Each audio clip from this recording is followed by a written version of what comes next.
Okay, I want to do a quick video today. We're going to do my follow-up about the Emperor and Hurricane Sandy. Now, a couple of quick things. This just came in the mail yesterday. 30-round Mini 14 magazine. Pre-band. Precision mag. This is actually made in the People's Republic of California, believe it or not.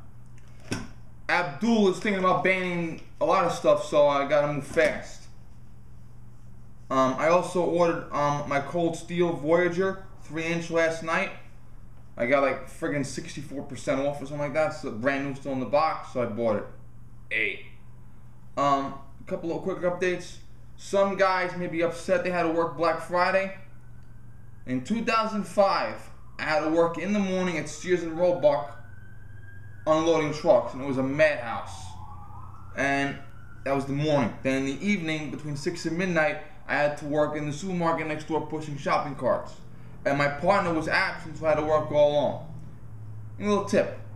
The day after Thanksgiving is the best day in the world to go food shopping. There is no one in the supermarket. The day after Thanksgiving, they're everywhere except the supermarket. They already ate. So while the supermarket is empty, everybody else is filled up. Okay, now a lot of guys work retail. I know it sucks. I had to do it myself. I know you're upset about having to work the day after Thanksgiving or going in at midnight and dealing with the shoppers pushing and shoving and punching and kicking and spitting at you. Day before Christmas, my cousin's wife sent us a little card. No, day before Thanksgiving, my cousin's wife sent us a little card. She gave birth to a baby girl a few months ago, and he was home when it happened. Well, he was home when she got pregnant and when she got unpregnant, when the baby was born. But he had to be redeployed to the Middle East almost immediately after. The card said she was hoping that he would be home December 23rd, but he got pushed back to at least the middle of January. So he had to spend his daughter's first Thanksgiving and Christmas and New Year's in the Middle East. So think about that before you talk about how much it sucks that you had to deal with shoppers on that day. Seriously. Also, I just found this out last night. I may have said in a couple of videos, and I apologize, I could just take my gun, throw it in the car, and drive up to Buffalo and no one would care. I might have said that in a video or two, and if I have, please excuse me. I found out last night, I was actually on Ruger's website, and I saw something, and I looked into the penal code. The city of Buffalo bans rifle and shotgun capacity over 5 rounds. So, good to know. So, and I saw someone on the discussion board like, I live in Florida. My family wants to relocate to Buffalo, New York. I'm like, dude, you live in Florida? Shut the fuck up, okay? Like, I live in Florida, and I want to move to Buffalo, New York. Yeah, okay. Belongs in an insane asylum. Anyway, long story short, we're going to talk about the Emperor and Hurricane Sandy. Now, this was in the New York Post. Right after it happened, there were 2 generators the size of tractor-trailers that had the power to heat 400 homes. The Emperor ordered them to be put at the finish line of the New York City Marathon. And the Emperor also ordered bottled drinks and snacks to be sent to the New York City Marathon finish line. That way the marathon runners could be warm and drink and eat. People in New York City were literally dumpster diving for food, and they were one-step shy of resorting to cannibalism. And obviously the New York City Marathon requires police security. The Emperor also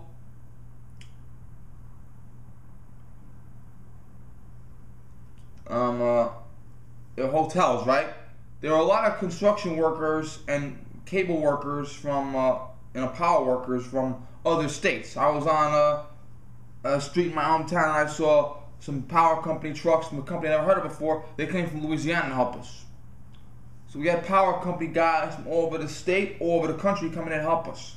They're staying in hotels. The Emperor wanted them to leave their hotel rooms. Don't forget, they work in 24 hours. They work 24 hours on the clock when the prices hit. You could work 2 shifts of 12 hours apiece, or 3 shifts of 8 hours apiece, but the power companies always had a guy working to restore power. And they had hotel accommodations in New York City. The emperor wanted them to leave their hotels. These are the construction workers that are trying to restore power. The emperor wanted them to leave their hotels so that the New York City marathon runners could come in and rest. The marathon runners come over the country, so construction workers leave, marathon runners come in. The marathon runners said, the construction workers and cable workers said, we're not leaving. Call the cops, we're not leaving.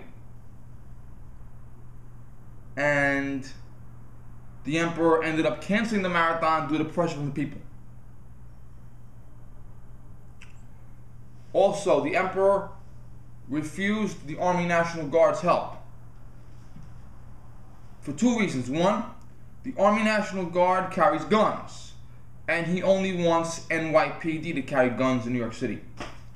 And anybody that was where the Empire State Building was the day of that shooting, they'll tell you how great that was.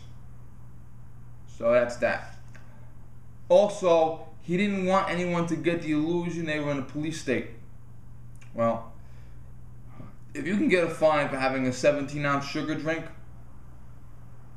if you can get arrested and go to Rikers Island for having a knife that opens with a single hand, yeah. But he didn't want them to get the illusion they were in a police state.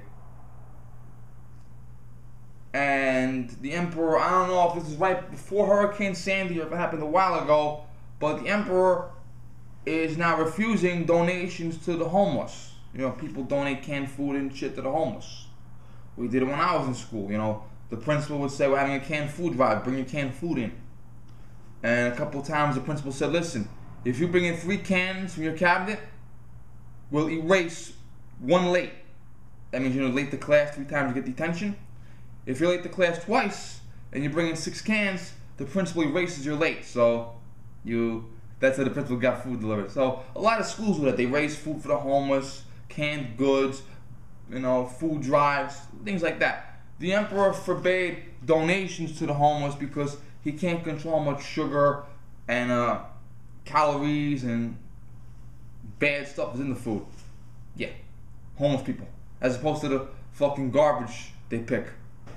Take a half-eaten sandwich out of the garbage and eat it because they're starving to death, but worried about the fucking sodium content in a fucking can of peas or some shit. Anyway, when you're homeless, sodium and sugar and calories, that's like lactose intolerance. Lactose intolerance, for those who don't know, means you have a problem with your stomach digesting milk and cheese. And you have to drink special milk and eat special cheeses that will agree with your stomach. They don't have lactose intolerance in third world countries. Because, yes, a third world country, a kid will be in pain if he has lactose intolerance and he's drinking regular milk, but lactose intolerance doesn't hurt as much as hunger. Okay? If you're digging in fucking garbage cans for food, I doubt very much you're going to be looking at the sodium content on a fucking can of peas. The emperor is just a fucking scumbag, piece of shit cocksucker, okay? He's a useless piece of fucking lifeless, dickless, hopeless, shitless, fucking worm-ridden filth slug cocksucker. And first of all, my fucking hometown, if my mayor took 2 generators that could have heated 400 homes and he sent them to the finish line of a fucking marathon race, there would have been a revolution overnight in this fucking city. I would have went to bed one night, woke up the next morning with a different fucking government in the city. But you know what? New York City, you deserve him. Okay? You elected your master 3 times. You deserve him. Okay? Merry Christmas, motherfuckers.